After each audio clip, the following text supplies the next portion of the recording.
नीतीश कुमार और चंद्रबाबू नायडू पलटी मारेंगे क्योंकि ये पूर्व में जो है इंडिया अलायंस के हिस्सा रहे का सालों तक। इंडिया गठबंधन का वजूद आया नीतीश कुमार के लिए। नीतीश कुमार ही इंडिया गठबंधन का वजूद को रखे थे। नाम भले जो भी दिया हो, लेकिन जो गठबंधन बना था ना, इसका अगुवाई सबसे पहले नीतीश कुमार ही किए थे। और नीतीश कुमार का पास्ट में रिकॉर्ड रहा है कि वो गेम मेकर बनते हैं। तो अभी मेरे हिसाब से जो अनुमान लग रहा है कि नीतीश कुमार ही प्रधानमंत्री बन सकते हैं। अच्छा। ऐसा हालात सामने आ गया है कि वही प्रधानमंत्री बन जाएंगे और खेला कुछ उल्टा उलट जाएगा। तमाम जितनी भी छोटी पार्टी है वो समर्थन करे राहुल गांधी को, और राहुल गांधी को प्रधानमंत्री बनाए। क्योंकि राहुल गांधी ने टकाटक जो कहा है ना, ये हिट है पूरे हिंदुस्तान में। खटाखट टकाटक 8,500 रुपया सबके घर में, सबके अकाउंट में जाएगा, सब महिलाओं को। और ये मोदी जी वाला 15 लाख हो सकता है। ये 15 लाख वाला ये झूठा वादा नहीं है, ये 8,500 है, ये लाख नहीं है, 8,500।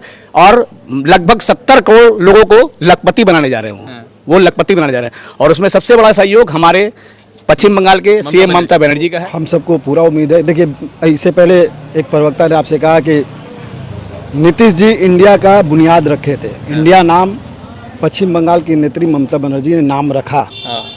इस नाम को हम यहाँ की नेत्री ने दिया, लेकिन जोड़ने का काम सबसे पहले नीतीश जी ने इंडिया गठबंधन को किया था, सबको जोड़ा उन्होंने। तो यकीनन वो इंडिया गठबंधन के हिस्सा है, पार्ट है। जो डिक्टेटरशिप था कि यस तो यस, नो तो नो, अब वो होने वाला है नहीं।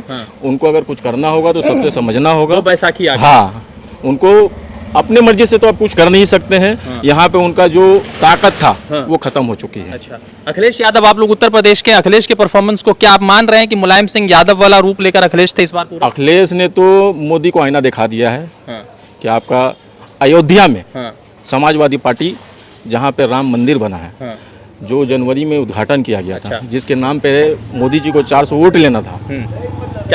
400 सीट का मतलब उनको नारा दिए थे कि आपकी बार 400 पार। लेकिन वहाँ पे उन्होंने उनकी औकात बता दी कि आप जहाँ से नारा दिए हैं हम आपको वहीं पे हराएंगे। अच्छा, घर में घुस के हराएंगे। वाराणसी का सीट है। वाराणसी पर प्रधानमंत्री नरेंद्र मोदी 2014 से लगातार जीत रहे हैं।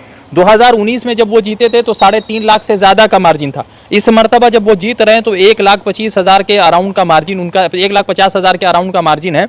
और 12 जब गिनती हो रही थी तो कई बार ऐसा लगा कि जो अजय राय है वो बहुत बार आगे चल रहे हैं। तो राहुल गांधी एक तरफ 4 लाख वोट से जीतते और मोदी जी सिर्फ 1,25,000 वोट से या 1,35,000 वोट से जीत रहे हैं। तो इसको कैसे देख रहे हैं कि मोदी जी का जनादेश शायद लोगों में खत्म हो रहा है? देखिए, मोदी जी सबसे पहले तो इंडिया टीम को, गठबंधन को मेरे तरफ से बधाई हो। जिस तरीका से दिलेरी से एकजुट होकर के जो उन्होंने लड़ाई लड़ा है पूरे टीम को, इसमें केजरीवाल भी है, अखिलेश यादव है, ममता बनर्जी है, राहुल गांधी है, स्टॉलिन है, पूरा टीम काबिल मुबारकबाद है। और ये बात तो बहुत पहले ही सत्यपाल मलिक बोल चुके थे कि अगर 1-to-1 इलेक्शन अगर होगा, कैंडिडेट 1-to-1 रहेगा तो मोदी कहीं भी नहीं टिक पाएंगे। और रहा बात मोदी का ये रिजल्ट होना, मोदी लहर जो कहा जाता था कि मोदी लहर को तो खत्म, भारत जोड़ो यात्रा जब राहुल गांधी किए थे उसी वक्त तो ये लहर को खत्म कर दिए थे। भारत जोड़ो यात्रा राहुल गांधी करने के बाद से हिंदुस्तान में एक तब्दीली उसी वक्त नजर आ गया था। अगर उसी वक्त इलेक्शन हुआ होता तो ये रिजल्ट शायद उसी वक्त चला आया होता। लेकिन राहुल गांधी पार्लियामेंट में या पार्लियामेंट के बाहर जिस तरीका से अंबानी अडानी के बारे में जो पूंजीपतियों के खिलाफ जो बात बोले, रोजगार की बात करते थे, बेकारी की बात करते थे, गरीबी और महंगाई की जो बात करते थे, इसको लोगों ने समझा है। और दूसरी तरफ ये जो ध्रुवीकरण का राजनीति कर रहे थे, इसको भी लोगों ने समझा कि हम लोगों को बेवकूफ़ बनाया जा रहा है। जात पात धर्म के नाम लड़ा करके महंगाई आसमान छू रहा है, बेकारी एकदम चरम सीमा पर है। और इसलिए ये नतीजा आया, सामने सबको दिखाई दे रहा है। राहुल गांधी दोनों जगह से तकरीबन 8 लाख वोट से आगे।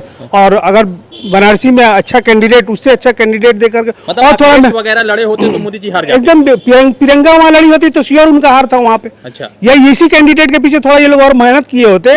ये लोग प्रधानमंत्री समझ करके थोड़ा सा इफेक्टेड थे, ये लोग उसको ढील छोड़ दिए थे। अगर थोड़ा सा मेहनत किए होते तो शायद ये भी सीट मोदी जी हार गए होते। नीतीश कुमार और चंद्रबाबू नायडू पलटी मारेंगे क्योंकि ये पूर्व में जो है इंडिया अलायंस के हिस्सा रहे का सालों तक। इंडिया गठबंधन का वजूद आया नीतीश कुमार के लिए। नीतीश कुमार ही इंडिया गठबंधन का वजूद को रखे थे। नाम भले जो भी दिया हो, लेकिन जो जो गठबंधन बना था ना, इसका अगुवाई सबसे पहले नीतीश कुमार ही किए थे। और नीतीश कुमार का पास्ट में रिकॉर्ड रहा है कि वो गेम मेकर बनते हैं। तो अभी मेरे हिसाब से जो अनुमान लग रहा है कि नीतीश कुमार ही प्रधानमंत्री बन सकते हैं। ऐसा हालात सामने आ गया है कि वही प्रधानमंत्री बन जाएगा और खेला कुछ उल्टा उलट जाएगा। बिहार का पहला प्रधानमंत्री होने जा रहा है। एकदम दिखाई तो दे रहा है ऐसा ही कि बिहार में बनर्जी भी रेस में प्रधानमंत्री। मैंने पहले बिहार को स्पेशल स्टेट मांगना पड़ता था, अब मिलने वाला है, लग रहा है ऐसा दिन आ गया कि अखिलेश यादव और ममता बनर्जी के परफॉर्मेंस को ऐसे देख रहे हैं। तो ममता बनर्जी तो नो डाउट मतलब समझिए कि हर बॉल पे छक्का मार रही है। ममता बनर्जी का लक्ष्मी भंडार जो प्रकल्प है, पूरे हिंदुस्तान में ऐसा कोई किसी भी स्टेट में स्कीम नहीं है। डायरेक्ट बेनिफिशियरी के घर में पैसा पहुंचता है। और अखिलेश यादव बेशक जो वहां पे बुलडोजर बाबा का जो राजनीति था उसको उजागर किए हैं यूपी के अंदर में कि ये धर्म जात पात की राजनीति को आप लोग छोड़िए और मोहब्बत की राजनीति में आइए, तरक्की की राजनीति में आइए। अखिलेश वहां पे जो राहुल गांधी के साथ मिल करके जो जोड़ करके जो आंदोलन किए है उसको आंदोलन ही कहा जाएगा। एक रेवोल्यूशन लाया यूपी के बारे में, कोई सोच नहीं सकता था कि ये रिजल्ट होगा 43-44 हो जाएगा। लेकिन अभी हम लोग देख रहे हैं कि 43-44 अगर असेंबली के हिसाब से देखा जाए तो योगी सरकार उलट गया है। ठीक है, चलिए एक सवाल है कि नीतीश बाबू पलटी मार देंगे तो प्रधानमंत्री नरेंद्र मोदी प्रधानमंत्री नहीं रहेंगे। तो उम्मीद जता रहे कि नीतीश बाबू पलटी मार सकते हैं, क्योंकि वो पूर्व में भी इंडिया अलायंस का हिस्सा रहे और इंडिया बनने तक वो साथ में रहे। और नीतीश कुमार को अगर प्रधानमंत्री पद का दावेदार बना दिया जाए तो शायद वो पलटी मार देंगे। मैं सबसे पहले इंडिया गठबंधन का बधाई देता हूं। और मैं इस विषय में नहीं बोलूँगा। मैं सबसे ज़्यादा अहम बात ये कहूँगा कि कांग्रेस 1 से 100 पे आया, सेंचुरी मारा आज। अच्छा, 52 था पहले, माफ कीजिएगा। मैं 1 से ही बोलूंगा, मैं 0 ही कहूंगा। 1 से सेंचुरी पे आया है कांग्रेस। और इस चीज पे मैं यही कहूंगा कि तमाम जितनी भी छोटी पार्टी है वो समर्थन करे राहुल गांधी को और राहुल गांधी को प्रधानमंत्री बनाए। क्योंकि राहुल गांधी ने टकाटक जो कहा है ना, ये हिट है पूरे हिंदुस्तान में। खटाखट टकाटक 8,500 रुपया सबके घर में, सबके अकाउंट में जाएगा, सब महिलाओं को। और ये मोदी जी वाला 15 लाख हो सकता है। ये 15 लाख वाला ये झूठा वादा नहीं है, ये 8,500 है, ये लाख नहीं है, 8,500। और लगभग 70 करोड़ लोगों को लखपति बनाने जा रहे हैं। वो लखपति बनाने जा रहे हैं। और उसमें सबसे बड़ा सहयोग हमारे पश्चिम बंगाल के सीएम ममता बनर्जी का है। अच्छा। जो इंडिया गठबंधन लिखा है वो इंडिया गठबंधन लिखने वाली हमारी नेत्री है ममता बनर्जी। अच्छा, तो आप उम्मीद कर रहे हैं कि नीतीश कुमार पलटी मार देंगे? कुछ तो रिएक्शन पलटी मारे, उनको पलटी मारना होगा, मजबूरी है, क्योंकि अगर नहीं मारते हैं तो वो जेल जाएंगे। अच्छा, अगर नहीं मारते पलटी, क्योंकि जितनी भी छोटी पार्टी है सबके पीछे ईडी सीबीआई लगा हुआ है। डर से आइए या प्यार से आइए, आना तो होगा इंडिया गठबंधन। ठीक है, आप लोग मान रहे हैं कि जो रिजल्ट हुआ वो और बेहतर हो सकता था, या अभी आप सेटिस्फाइड है इस रिजल्ट से? देखिए, सबसे पहला तो ये जो अभी तक जो रिजल्ट आया है तो हम लोग तो सेटिस्फाइड हैं मोटा मोटी। अच्छा। और रहा जहाँ तक सवाल बंगाल का, तो बंगाल में जो हमारी माँ माटी मानुस की जो सरकार है, उसने जो प्लान जो लाया है बंगाल में लोगों के लिए, कि जो पूरा द्वारे सरकार, मैंने इससे पहले 34 साल, मैंने इसके राज से, टीएमसी के राज से पहले द्वारे सरकार का वर्ड कोई जानता नहीं था।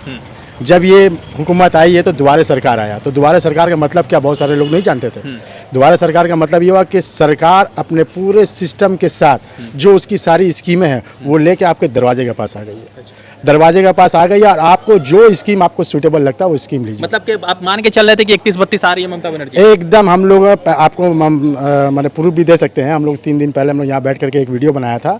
उसमें ये जमाल भाई ने ये कहा था कि 30 से 32 सीट आएगा। अच्छा। तो इंशाल्लाह वो हम लोग देख रहे हैं कि 30 से 32 सीट आ रहा है। हिंदू मुसलमान की राजनीति को बंगाल ने नकार दिया? ना, बंगाल तो एकदम समझ लिए इसको लात मार के भगा ही दिया कि हिंदू मुसलमान की राजनीति। अभी जैसे मिराज भाई ने कहा ना कि यहाँ पे मस्जिद है, यहाँ पे मंदिर है, हम लोग सब जितने हमारे टीम में जितने लोग हैं आधे से ज्यादा हिंदू हैं। अच्छा। तो हम लोग सब मिलजुल कर रहते हैं। उनके त्यौहार में हम हैं, वो हमारे त्यौहार में। ठीक है, एक लास्ट रिजेक्शन ले ले।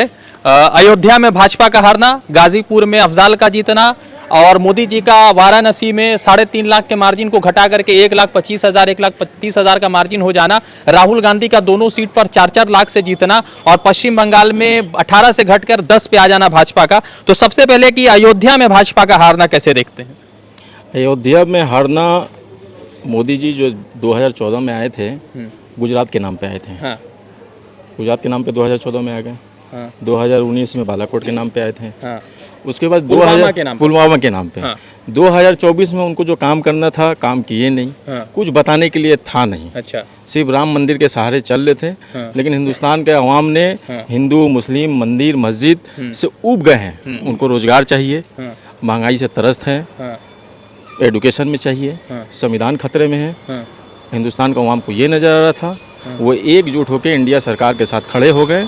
और मेरे ख्याल से हमको लगता है कि इंडिया सरकार के नेता लोग नहीं लड़े हैं, पब्लिक लड़ी। आवाम जैसे लगता था कि अगर थोड़ा सा और मेहनत कर देते तो हो सकता है बहुमत आ जाता। अच्छा, फिर किसी की दरकार भी नहीं थी कि उनको लेना है, इनको लेना है।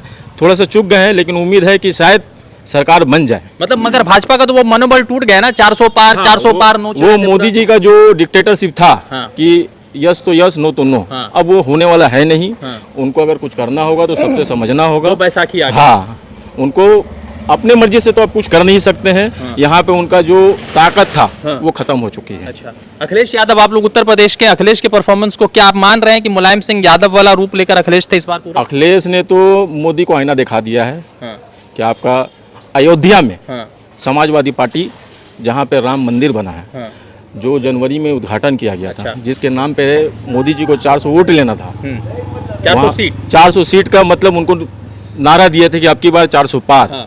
लेकिन वहाँ पे उन्होंने उनकी औकात बता दी कि आप जहाँ से नारा दिए हैं हम आपको वहीं पे हराएंगे। अच्छा, घर में घुस के हराएंगे? तो घर में घुस के हराएं। अच्छा, नारा चला था ना मतलब कि मोदी जिसने युग राम का को लाया है हम उसको लाएंगे। ये नारा आप सुने थे ना? हाँ, मोदी हाँ। जो राम को लाए हम उनको हाँ। लाएंगे। बहुत सारे लोगों ने कहा कि जो राम को लाए वही राम से मिलाएंगे। जो राम के नाम पे ब्रांडिंग नहीं करते थे उनको ले आए राम भक्तों ने। अच्छा, ये राम को बेचते थे तो राम भक्तों ने इनको भेज दिया जहाँ भेजना एक था। आखिरी सवाल कर देंगे, नीतीश कुमार आ जाएंगे तो इंडिया अलायंस बन जाएगी, ये संभावना दिख रही है, क्योंकि नीतीश कुमार दिल्ली के लिए निकल चुके हैं और सोशल मीडिया पर ये चल रहा है कि चंद्रबाबू नायडू भी अगर कांग्रेस के साथ होते हैं तो इन दोनों अलायंस के मिलने के बाद या तो सरकार इंडिया की बन रही या तो इंडिया की बनी। मगर 400 पार का पिटारा बंद हुआ है, 236, 38 या 240 पर भाजपा आके टिकी है। तो एक सवाल यह है कि नीतीश कुमार आते हैं तो कितनी मजबूत अस्थायी सरकार आपकी होगी, या नीतीश कुमार मोदी के साथ जाते तो उनकी कितनी मजबूत स्थायी सरकार रहने वाली? सबसे पहले तो हम एक शेर ये राहुल गांधी और ममता बनर्जी के लिए, वो अखिलेश को भी जोड़ दीजिए, बड़े योद्धा रहे हैं। अखिलेश जी के लिए भी जोड़ देंगे। क्योंकि देखिए वो सेंट्रल का राजनीति कर रहे हैं, स्टेट का राजनीति है, तो सब ये अकेला तीनों जो है, मैं अकेला ही चला था जानिबे मंजिल मगर लोग आते गए कारवां बनता गया, ये तीनों के लिए है। बढ़िया किया।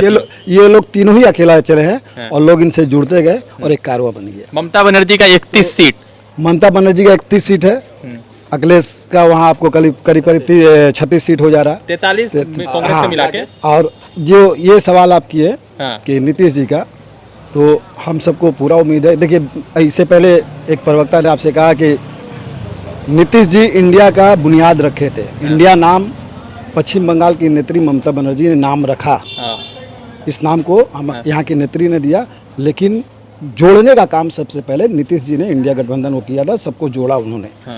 तो यकीनन वो इंडिया गठबंधन के हिस्सा है, पार्ट है। कुछ मजबूरी, कुछ सेंट्रल का जो दबाव, ईडी सीबीआई का जो दबाव, जिसकी वजह से कुछ लोग दबाव में आके मतलब उलट गए, कुछ लोग अपनी जगह रह के जेल खट रहे आज। तो यकीनन है कि जब मौका मिलेगा तो वो इंडिया गठबंधन में आएंगे, और आएंगे उस दफा बीजेपी का जो दुर्दशा होगा, जो मोदी अमित शाह का दुर्दशा होगा, वो आप भी देखेंगे, हम भी देखेंगे, ये पूरा हिंदुस्तान देखेगा, क्योंकि इस तरह का राजनीति ज़्यादा दिन नहीं चलता। ठीक है, तो पूरे देश भर ने एक अलग रिजल्ट दे दिया। हालांकि भारतीय जनता पार्टी को अपनी बहुमत नहीं मिली है, 400 तो बहुत दूर की बात है, 244 पे ट्रेल कर रहे हैं और 244 सीट भी जो है लगता है कि 240 तक आ जाएगी। एक बड़ा महत्वपूर्ण सवाल यह है कि 400 पार का नारा देने वाले प्रधानमंत्री नरेंद्र मोदी को क्या नैतिकता के आधार पर जो है इस्तीफा दे देना चाहिए, क्योंकि वो लगातार कह रहे थे कि हम जो है जीत रहे हैं, 400 पार आ रहा है, 400 पार नहीं आए। ममता बनर्जी ने यहाँ 9-10 पे रोक दिया, अखिलेश यादव ने वहां 39 पर रोक दिया, फिर उसके बाद अब हरियाणा जाएंगे तो 4 पर रुक गए हैं, फिर उसके बाद महाराष्ट्र जाएंगे तो पूरा इंडिया अलायंस जो है 18-19 पर रुक गया। तो इस मर्तबा देश की जनता ने एक अलग मूड के साथ वोट किया। प्रधानमंत्री नरेंद्र मोदी के पास अपनी बहुमत नहीं है, अगर बहुमत बनती है तो नीतीश कुमार और पीडीपी यानी जो है चंद्रबाबू नायडू को जोड़कर बनाना पड़ेगा, जो पॉसिबल नहीं है, क्योंकि ये तमाम जो गठबंधन है ये पूर्व में कांग्रेस के साथ जुड़े हुए थे और शायद लगता है कि 2-3 दिनों के अंदर कोई नया प्रधानमंत्री होने वाला है, क्योंकि नितिन गडकरी गए हुए आरएसएस ऑफिस में और दूसरी तरफ राजनाथ सिंह को लेकर भी ये चर्चा शुरू हो गई कि क्या उत्तर प्रदेश से कोई नया प्रधानमंत्री होगा। कितना अस्थिर सरकार बनेगा ये तो नहीं कह सकते, मगर पूरे देश भर से मोदी मैजिक खत्म हो चुका है। मोदी मैजिक के नाम पर 240 सीटें ही भाजपा जीतने में कामयाब रही है। रज़ा अंसारी की रिपोर्ट।